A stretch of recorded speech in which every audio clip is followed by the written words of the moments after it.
barnaamijka maanta waxaynu ku eegi doonaa 101 jir ka caafimaaday cudurka coronavirus.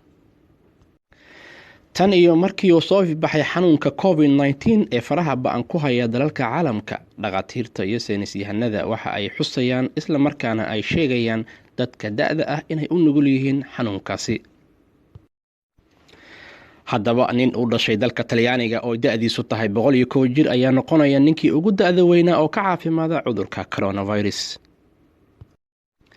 ninkan 101 jirka ah oo ku nool magaalada Rimini ee waqooyi bari dalka Talyaaniga kadib markii muddo laga dabiibayay Khamiistii la soo dhaafay ayuu isbitaalka ka soo baxay asigoo badqaba.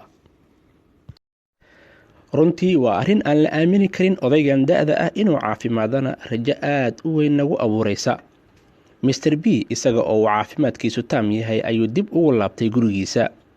sidaa waxaa yidhi duqa magaalada Rimini, Gloria Lucy,